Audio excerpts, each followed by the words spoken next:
This is just a sample of the audiobook. To get the complete audiobook, access the link posted in the first comment. And know that this book must stand or fall with thee, not by any opinion I have of it, but thy own.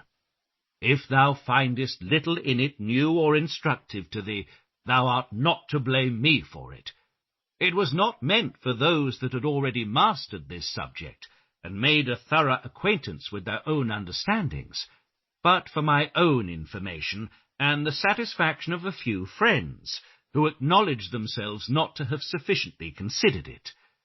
Were it fit to trouble thee with the history of this essay, I should tell thee that 5 or 6 friends, meeting at my chamber, and discoursing on a subject very remote from this, found themselves quickly at a stand by the difficulties that rose on every side.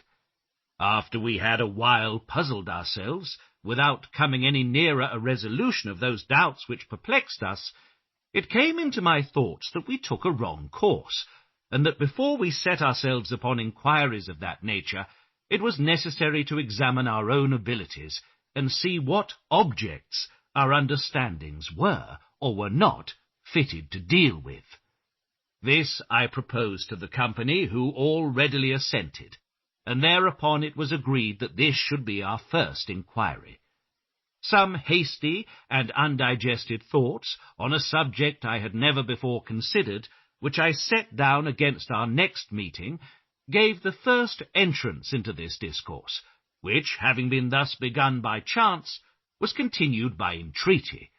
written by incoherent parcels, and after long intervals of neglect, resumed again, as my humour or occasions permitted, and at last, in a retirement where an attendance on my health gave me leisure, it was brought into that order thou now seest it. This discontinued way of writing may have occasioned, besides others, 2 contrary faults, namely, that too little and too much may be said in it. If thou findest anything wanting, I shall be glad that what I have written gives thee any desire that I should have gone further. If it seems too much to thee, thou must blame the subject, for when I put pen to paper, I thought all I should have to say on this matter would have been contained in 1 sheet of paper, but the further I went, the larger prospect I had. New discoveries led me still on, and so it grew insensibly to the bulk it now appears in. I will not deny but possibly it might be reduced to a narrower compass than it is, and that some parts of it might be contracted, the way it has been writ in by catches and many long intervals of interruption being apt to cause some repetitions. But, to confess the truth, I am now too lazy or too busy to make it shorter. I am not ignorant how little I herein consult my own reputation, when I knowingly let it go with a fault, so apt to disgust the most judicious, who are always the nicest readers. But they who know sloth is apt to content itself with any excuse will pardon me if mine has prevailed on me, where I think I have a very good one.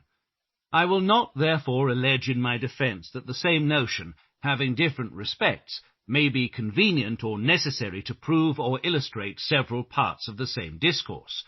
and that so it has happened in many parts of this. But waiving that, I shall frankly avow that I have sometimes dwelt long upon the same argument, and expressed it different ways, with a quite different design. I pretend not to publish this essay for the information of men of large thoughts and quick apprehensions.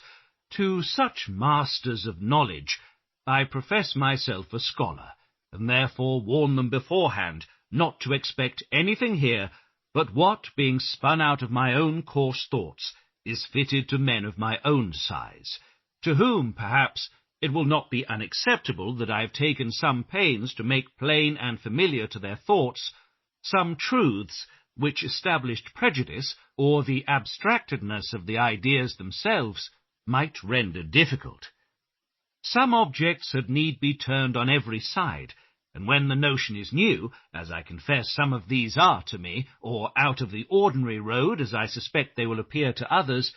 it is not one simple view of it that will gain it admittance into every understanding, or fix it there with a clear and lasting impression. There are few, I believe, who have not observed in themselves or others that what